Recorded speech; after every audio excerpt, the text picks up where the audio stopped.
So, picture standing right on the concrete floor of a modern manufacturing plant. You're, I don't know, maybe 3 feet away from this massive 2-ton robotic arm. Yeah, which is an absolutely terrifying place to stand, by the way. Oh, completely, because it's swinging a solid steel payload through the air at like 2 meters per second. And it's moving with this kind of blind, terrifying precision. Right. I mean, the sheer kinetic energy passing right in front of your face, it's enough to crush a car door. Easel. And the only thing standing between you and that swinging mass of metal is a thin painted yellow line on the floor. Or, maybe a light curtain if you're lucky. Which isn't much better, honestly. No, it's not. But the executive dashboard back in the carpeted offices, it points to a green check mark and says, 0 incidents this quarter. Absolute safety. Right, right. Because it's a comforting illusion for the boardroom. They look at that binary, data safe or unsafe, incident or no incident, and they just assume the engineering is perfectly clean. They assume because no one got hit, the system is flawless. Exactly. But the reality on that concrete floor, where you just put our listener, is entirely different. The reality is murky, it's stressful, and it's built on a really, really fragile foundation. Basically, we are looking at a system where luck is essentially standing in for engineering. I mean, that's exactly what it is. Well, welcome to this deep dive. Today, we are taking a massive stack of engineering journals, manufacturing analyses, and raw industry insights from 2026. Some really fascinating stuff in here today. Yeah, we've got deep perspectives from Pasadban, EDN, software-defined factory, and AMD machines. And our mission today is to uncover this structural revolution happening in industrial robotics right now. The aggressive migration from cloud-centric AI to localized edge AI. Exactly. So whether you are an environmental health and safety director, a plant manager, or just someone who is, fascinated by the intersection of human psychology and heavy machinery, this deep dive is for you. We are going to see how luck is quite literally being mathematically engineered out of the workplace. And to really grasp this shift, we have to talk about the design philosophy driving it all. I mean, we're moving away from these bloated, remote, complex systems and moving toward, well, immediate physical truth. It perfectly mirrors the legendary industrial designer Dieter Rams, right? His whole philosophy of less but better. Oh, absolutely. It's spot on. Because for decades, the tech industry just thought the answer to everything was more. Like more cloud servers, more centralized data, more complex algorithms uploaded from a data center 3 states away. Right, just throw more compute at it. Yeah, but on the factory floor, that bloated latency has created a massive blind spot. So by shedding the cloud, by stripping away those rigid, outdated safety zones we just mentioned, we are allowing for a more intuitive, unobtrusive, and beautifully functional flow. Because doing less remotely means we do much, much better locally. Exactly. Okay, let's unpack this illusion of safety first. Why is the legacy system so fundamentally flawed? Well, the complex systems of the past decade were built on this fundamentally flawed assumption. They assumed the factory floor was a perfectly sterile, static environment. Like a clean room or something. Right. When programmers built the path planning algorithms for those 2-ton robots, they modeled a workspace where nothing unpredictable ever happens. No one drops a wrench, no forklift takes a slightly wider turn. No human operator leans a few inches too far over that painted yellow line to, I don't know, inspect a weld. Exactly. Which is absurd because a factory floor is absolute chaos. I mean, it's loud, it vibrates, the ambient temperature fluctuates wildly, and humans are inherently unpredictable. We don't follow the code. We don't. So if the algorithm assumes a sterile environment and the environment is actually chaotic, the safety protocol is basically just waiting for a collision. Which brings us to the core illusion, right? The boardroom says, we've never killed anyone.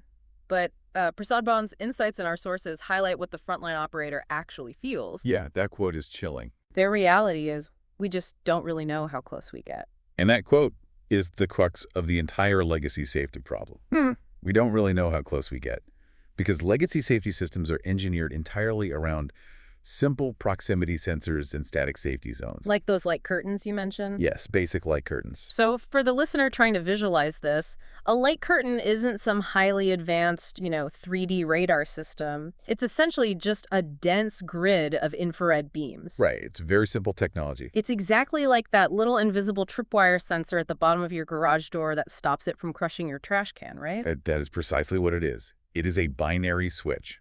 The state of the machine is tied directly to the state of those infrared beams. So it's literally just a 0 or a 1. Exactly. If the beams are unbroken, the robot assumes the entire physical volume of its workspace is completely empty. It has no idea what's going on, it just assumes it's clear, and it swings that steel payload at 100% speed. It is utterly blind to anything happening inside that invisible box. Totally blind. But the moment a worker's shoulder or a drop tool or anything breaks that beam, the state flips. And what happens mechanically? It triggers a mechanical emergency stop. And, it is a sudden, violent reaction. Because it just kills the power instantly. Yeah, the system doesn't know if a human is about to be crushed or if a moth just flew through the infrared beam. It doesn't care. It just cuts the power and locks the physical brakes on the robotic joints. Wow. Which has to be incredibly destructive to the machinery. You can't just take thousands of pounds of moving mass and instantly freeze it without physics demanding a toll. No, you can't. The kinetic energy has to go somewhere. Right. And it goes straight into the gears, the servos, and the structural mounts of the robot. An emergency stop causes extreme mechanical shear. So over time, it literally destroys the robot from the inside out. Not to mention the downtime. Oh, the downtime is brutal. An e-stop usually requires a manual reset by a floor supervisor. So that completely halts the production line. And every minute that line is down, the plant bleeds capital. But the more insidious problem, I think, is how the humans react to this binary setup. Because the machine is completely blind until the exact millisecond the boundary is breached. Right. It's very stressful. It's like driving a massive semi-truck completely blindfolded down a busy highway. That's a great analogy. You just assume the road is empty, and your only safety mechanism is slamming on the air, brakes the exact fraction of a second, your bumper physically touches another car. You aren't managing safety, you're just managing the catastrophic failure point. Yes, and because plant leaders are blind to those margins of error, they just rely on probability. What do you mean by that? Well, think about the night shift.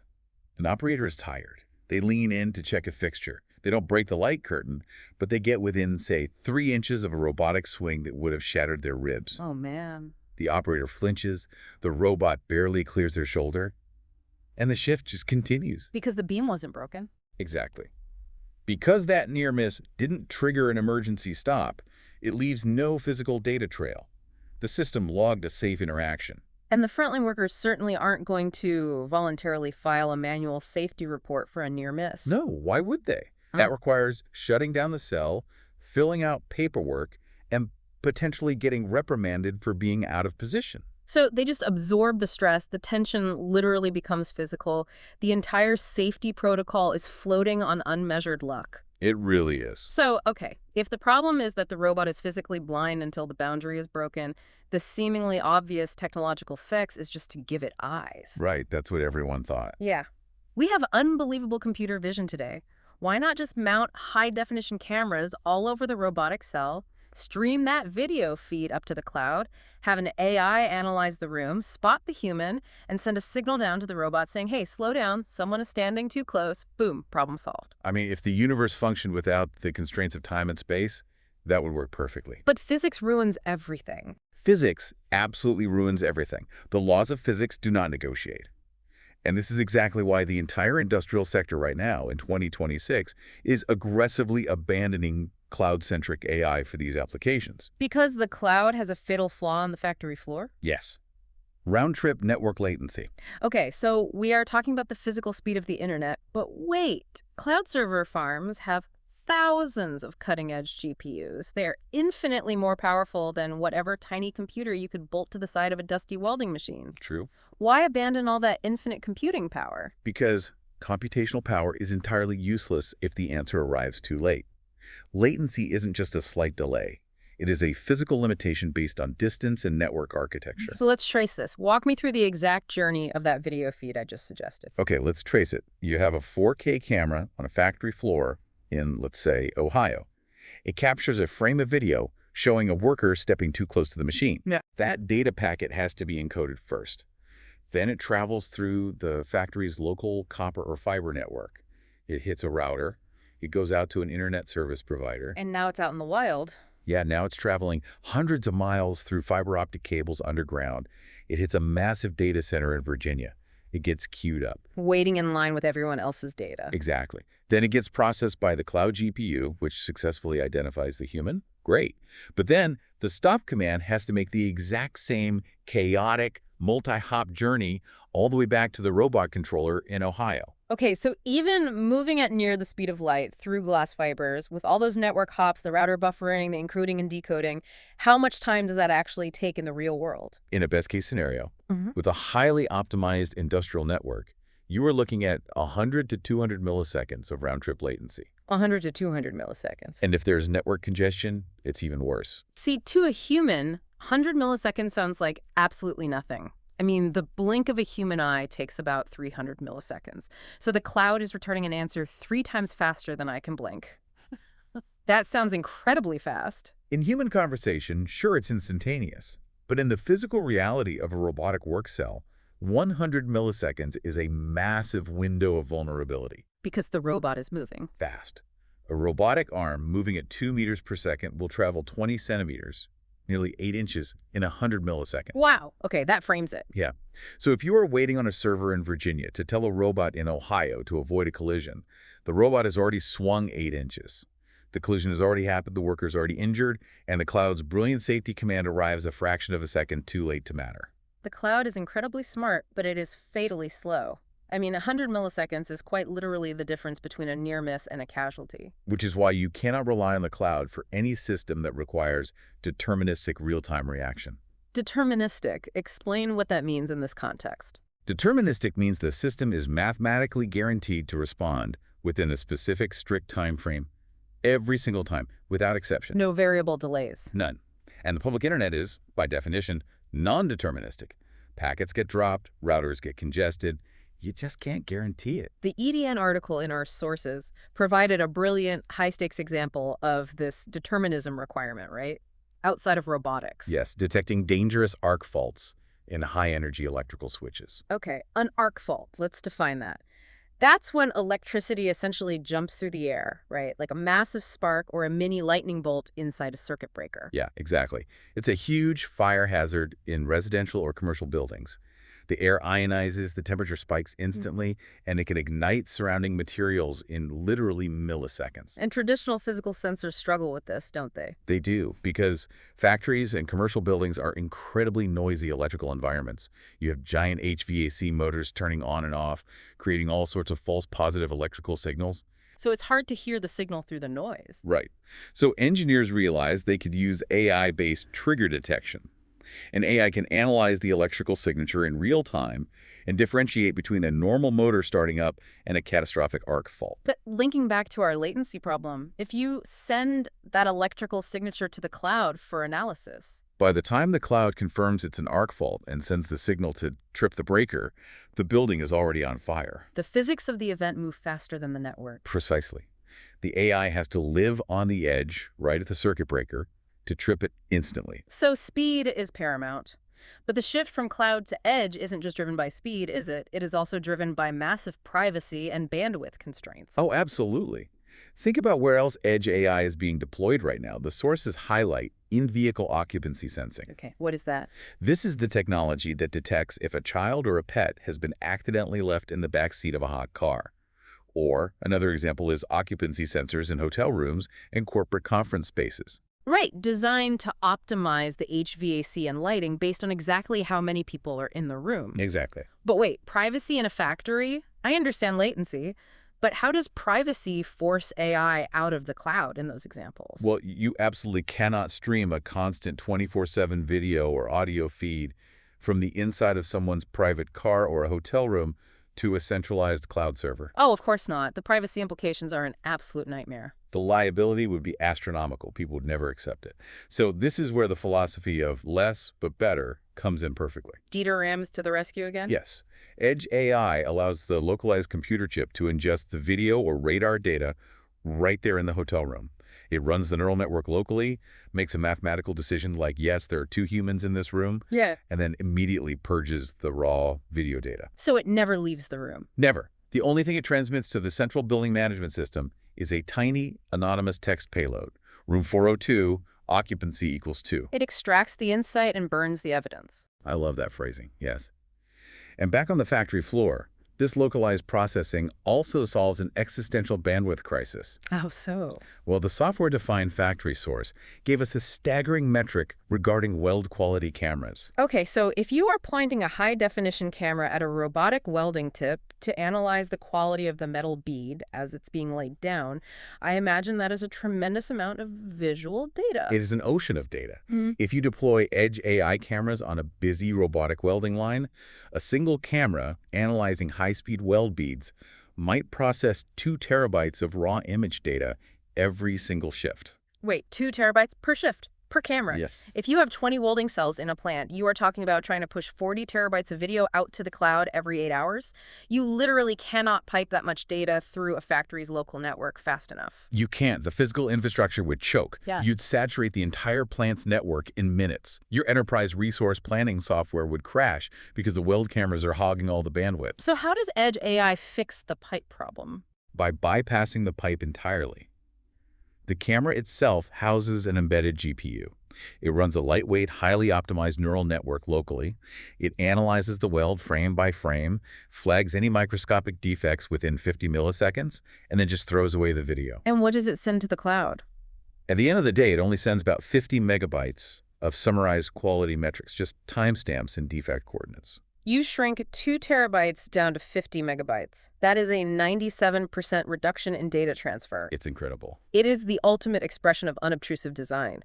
We strip away the bloated infrastructure of the cloud, we eliminate the reliance on fragile internet connections, and we keep only the essential mathematical truth.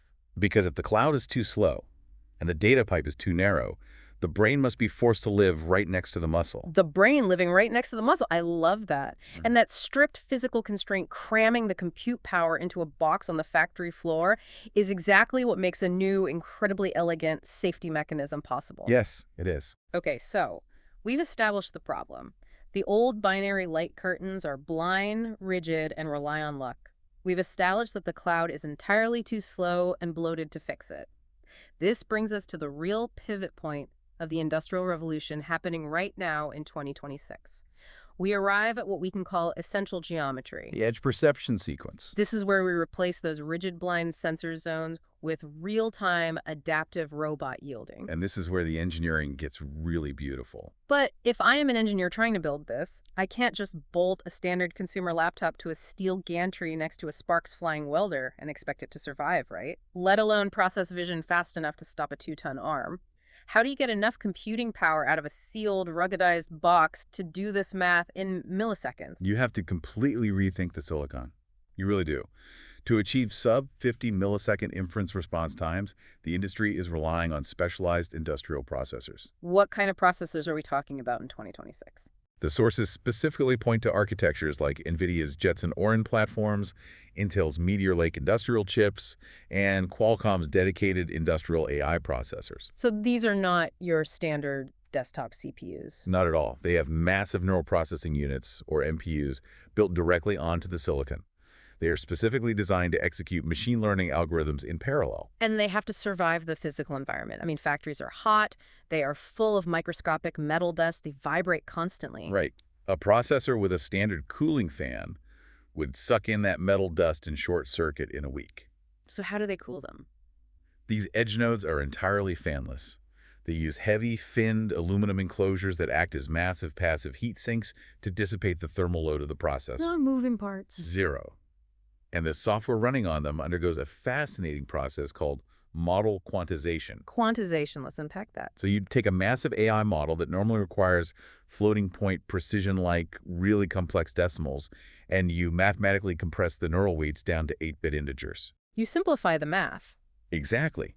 It slightly reduces the theoretical accuracy, but it drastically shrinks the memory footprint and dramatically accelerates the speed. So it allows the model to run blisteringly fast on very low power. So you have this ruggedized, quantized brain. Now we have to give it eyes.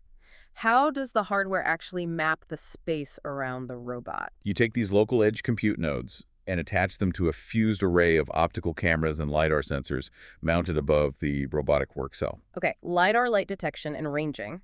That's the stuff on self-driving cars, right? Where it rapidly pulses lasers to bounce off surfaces, measuring the exact time it takes for the light to return. Yes, exactly. So the optical camera gives you the 2D image.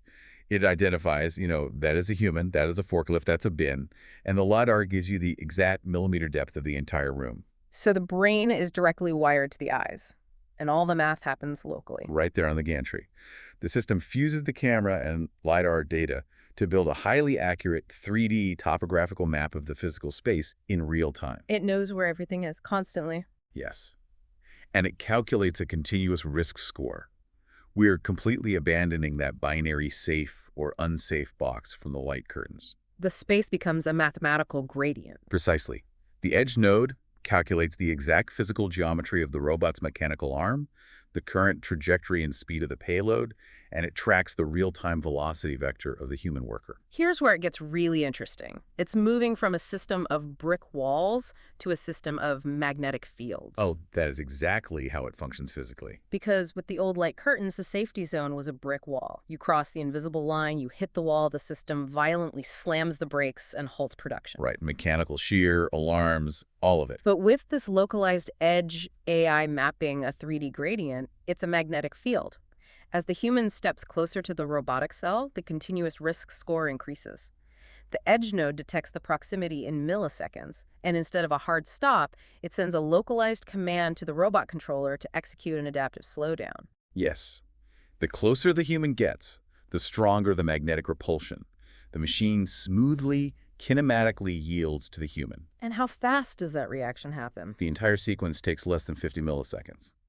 Local risk scoring, trajectory recalculation, and adaptive yielding. So the robot might just slow its swing by 40% as the worker approaches? Exactly. It might alter its path slightly to maintain a safe buffer envelope and then smoothly accelerate back to full speed the very moment the worker steps away. The mechanical joints aren't destroyed by sudden braking. Right. And the production line never fully stops. It just breathes with the human. It is unobtrusive design in its purest form.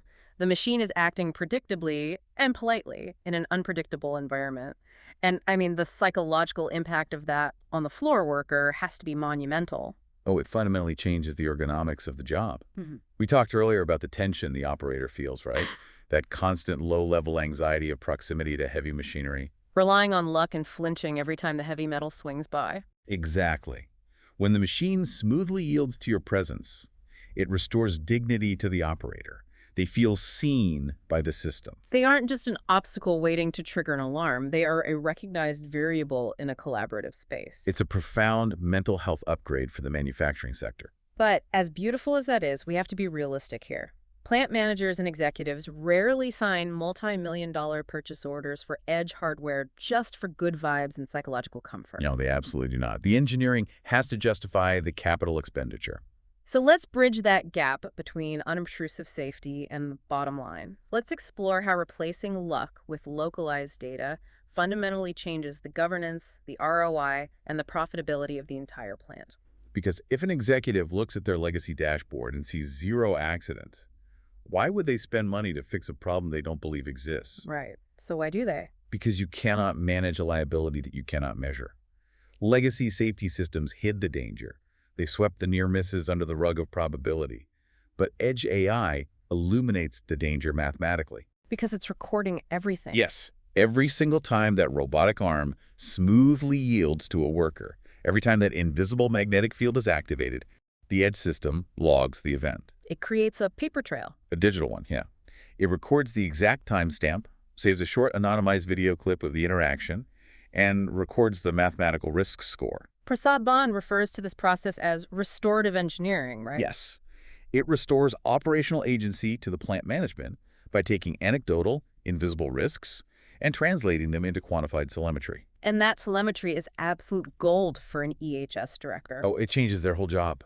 Environmental health and safety leaders no longer have to rely on frontline workers to voluntarily fill out paper forms confessing that they almost got hit. The system quietly and objectively records the physical truth. It generates a heat map of the factory floor, showing exactly where the close calls are happening. So you could find out, for instance, maybe there's a material bin placed slightly too close to a robot's swing path. Exactly. And that bad placement forces the worker to lean into the danger zone every 10 minutes just to do their job. And the edge node flags that structural bottleneck. automatically. But again, if the executive doesn't believe the bottleneck exists, how do you prove it? How do you force them to see the invisible risk before they buy the whole multi-million-dollar system?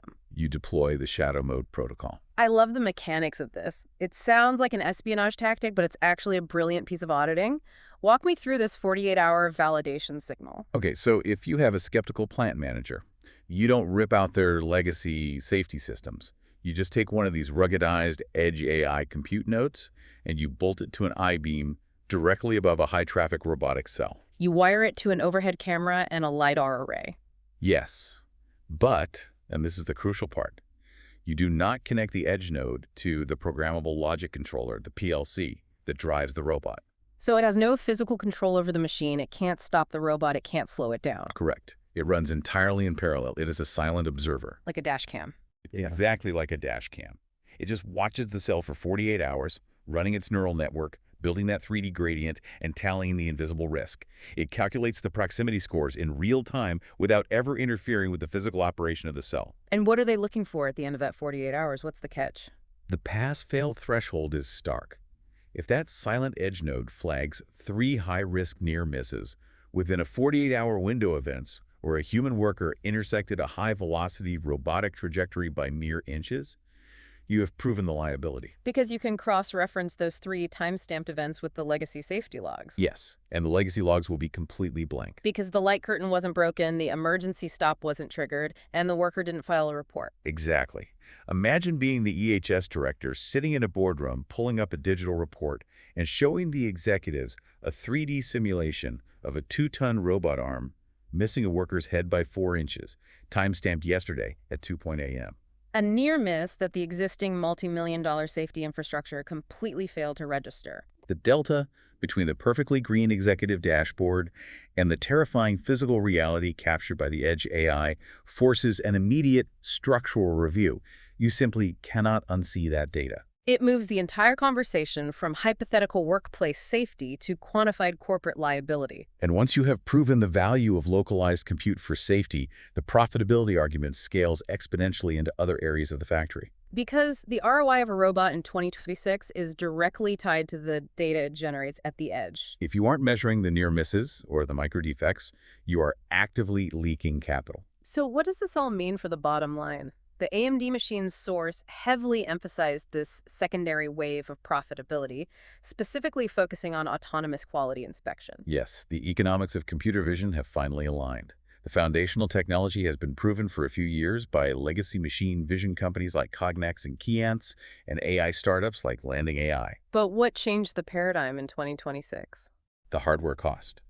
Because the mobile phone industry and the autonomous vehicle industry drove massive scale, the cost of highly capable industrial cameras is down 40% since 2023. 40%. And the cost of those ruggedized edge compute nodes has dropped similarly. Yes, dramatically. So the barrier to entry has plummeted. But is it actually fast enough to keep up with high-volume manufacturing? I mean, you mentioned a 50-millisecond response time for safety, but quality inspection requires analyzing microscopic details on complex parts. It is staggering what these edge nodes can process locally now. These localized AI systems are achieving 99.7% defect detection rates at cycle times under 0.3 seconds. Wait, 0.3 seconds per part. That's 200 parts per minute flying down a conveyor belt. Over 200 parts per minute. And the edge node isn't just saying good or bad. It is executing complex inferencing right there at the camera. It's categorizing the problem. Yes. It is classifying the defect. Is it a scratch, a dent, a microscopic porosity in the casting, and logging the data without ever needing a server room? So because the costs have dropped and the throughput is so high, the financial payback period for these systems must have absolutely plummeted. What does that payback period look like now? 3 years ago, if you installed a complex AI vision system, you expected an 18 to 24-month ROI. Which is a long time to wait for profitability. Exactly. But now, in high-volume applications, these edge vision systems pay for themselves in 6 to 9 months. Less than a year to break even, that is a capital expenditure request that practically approves itself. It really does. And what about the holy grail of industrial data? predictive maintenance. We've been hearing the marketing hype about machines predicting their own failures for, what, a decade? Are edge nodes finally making that real?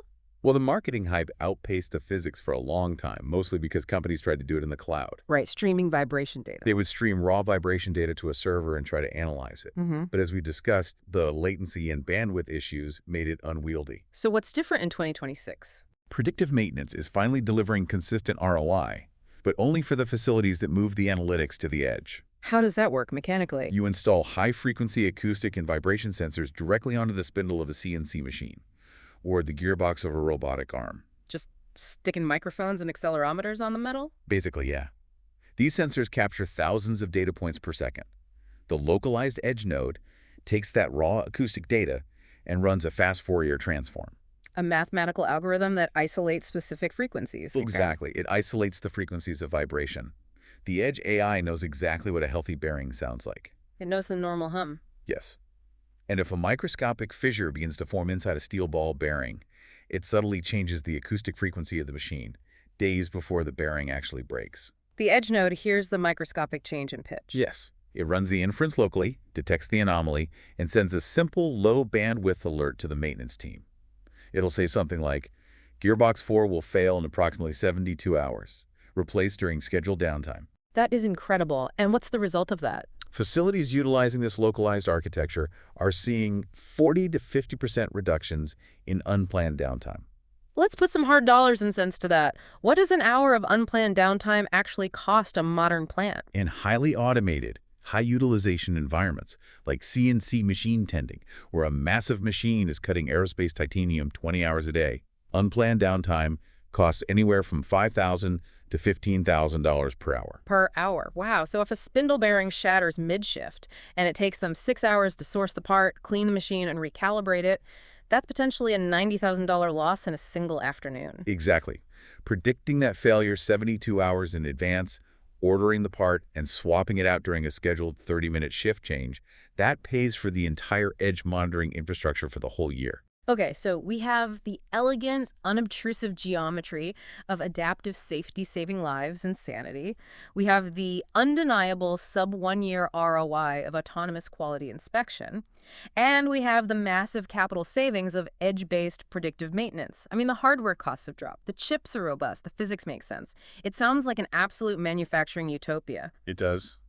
But The inevitable but. What's the catch? there is a massive systemic roadblock to scaling this beautiful, data-driven factory floor. Hardware's easy, right? You can buy the specialized silicon, you can mount the LiDAR, you can wire up the network, but who's actually going to run it? Humans are hard. We hit the skills gap. And the industrial AI skills gap in 2026 is becoming an existential threat to deployment. It seems like a paradox, though. We are talking about highly advanced automation machines that watch themselves, robots that yield automatically. You would think we wouldn't need as many highly specialized human workers. But the exact opposite is happening. Because as the machines move from executing rigid, blind programming to processing complex, localized AI algorithms, the humans required to orchestrate them must possess a highly specialized intersectional skill set. And right now, the pool of people who possess that intersection is remarkably thin. Extremely thin. Yeah. We have a fundamental mismatch in the labor market. You've got universities churning out brilliant data scientists who understand the deep mathematics of neural networks, gradient descent, and Python scripting. Right. But they've lived their entire academic lives on a laptop. They have never set foot on a noisy, vibrating factory floor. They don't understand the physical metallurgy of a welding bead, and they don't understand the spatial ergonomics of a material handling cell. They know the math, but they don't know the physics. Precisely. And on the other side of the aisle, our factories are full of veteran process engineers and floor supervisors.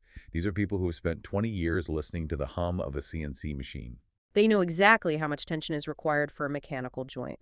They know what a flawless part looks like just by glancing at the way the light hits the metal. But they have never written a line of code, and they certainly don't know how to quantize a machine learning model to fit on a Jetson Orin chip. Exactly. So companies are out there hunting for unicorns. A hypothetical worker who is a master data scientist and a master manufacturing process engineer. And those unicorns either don't exist, or they command salaries so astronomical that a mid-sized automotive supplier can't possibly hire them at scale. So if we are migrating all this complex AI from the cloud down to thousands of edge nodes bolted to machines across the factory, how do we bridge this gap without the entire system grinding to a halt? The industry realized that the solution isn't hunting for unicorns. The solution is empowering the existing domain experts. So training the process engineers to code. No, you have to take the veteran process engineer, provide them with a tool that hides the complex mathematics, and allow them to dictate the logic using their physical intuition. How does that actually work in practice? How do you hide the math? We are seeing a massive explosion in low-code and no-code industrial AI platforms. Systems like Cognex's Vision Pro VD or AI's Landing Lens. These are software environments designed specifically for the process engineer. Okay, give me an example of how they use it. Let's say you want to train an edge camera to detect a microscopic scratch on a stamped metal part. The process engineer doesn't write any code. They simply open a visual dashboard. They upload 50 images of good parts and 50 images of bad parts. Right. And then they just use their mouse to draw a simple bounding box around the scratch on the screen. They're just visually labeling the data, pointing at the screen and saying, this right here is the problem. Yes. And the no-code platform utilizes transfer learning in the background. Transfer learning. It takes a massive, pre-trained neural network, and it adjusts the final weights of the model based purely on the process engineer's visual labels. It handles all the complex gradient descent, all the quantization, and compiles the model specifically for the edge chip. Data RAM strikes again. Less complexity for the user, better functionality in the application. We strip away the command line interfaces and the Python scripts. We hide the heavy mathematical lifting behind an intuitive visual interface, and we elevate the human intuition. Exactly. And the ultimate, most powerful expression of this human empowerment in 2026 is the maturity of the digital twin. Now, digital twin is one of those terms that has been a marketing buzzword for a decade. I remember seeing 3D CAD models of factories spinning on a monitor years ago, and software companies proudly calling it a digital twin. Right, but those legacy models were essentially just glorified, static video games.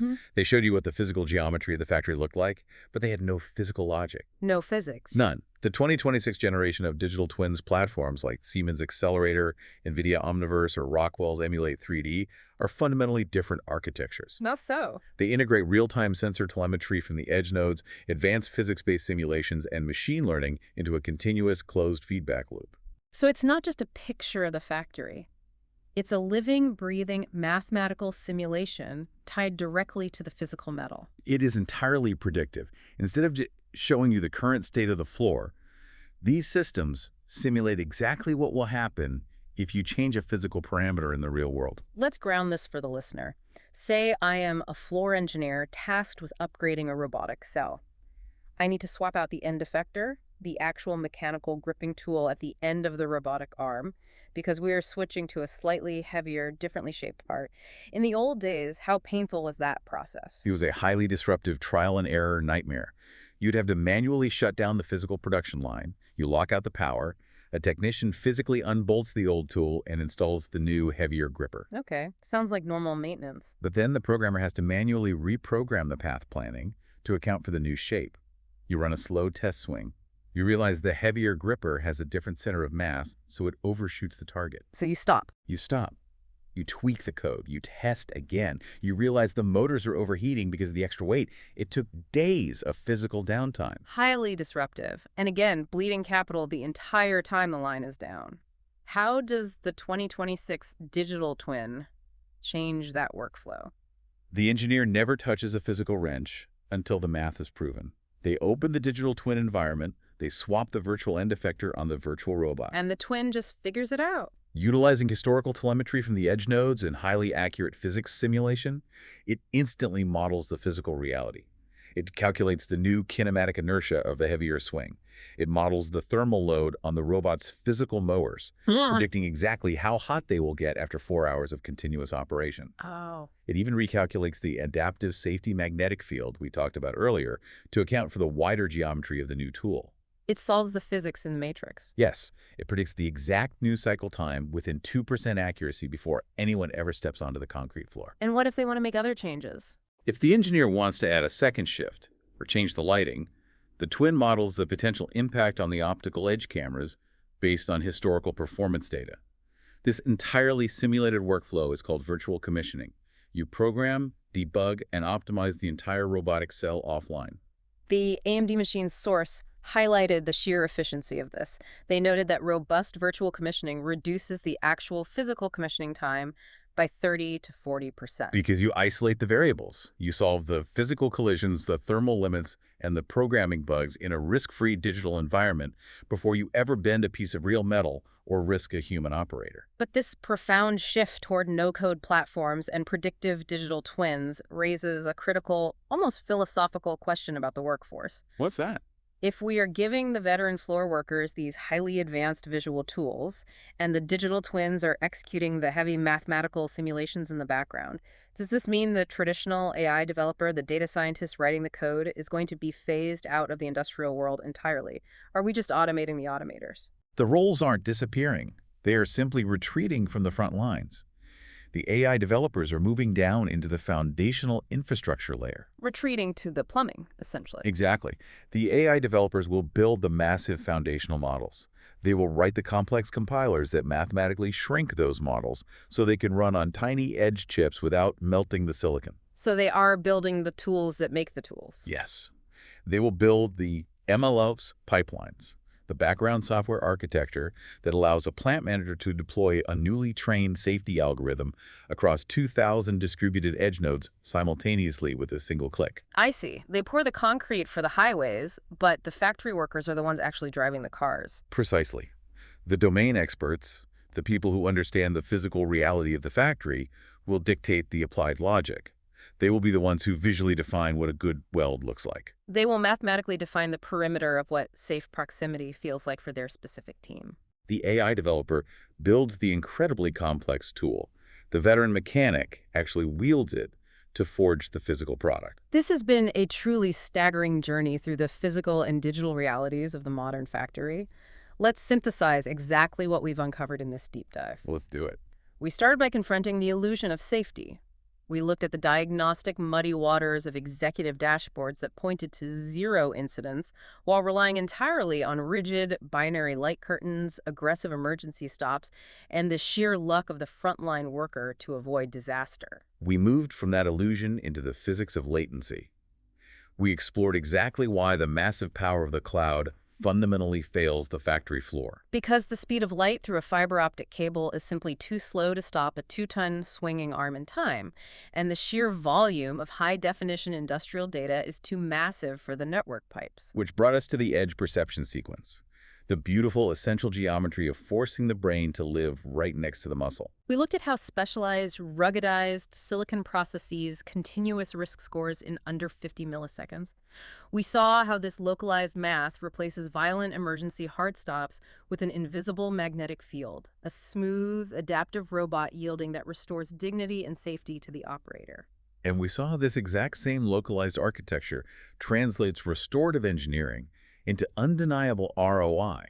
We examined the shadow mode protocol, which mathematically proves invisible liabilities to skeptical executives. We saw how edge inference drives autonomous quality inspection and predictive maintenance, catching defects at 200 parts per minute and preventing catastrophic machine failure, which effectively pays for the entire hardware infrastructure in less than a year. Finally, we explored the human element required to scale this revolution.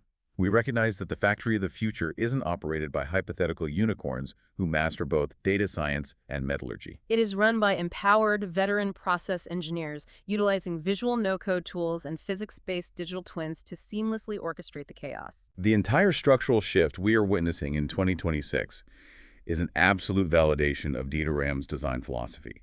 Less, but better.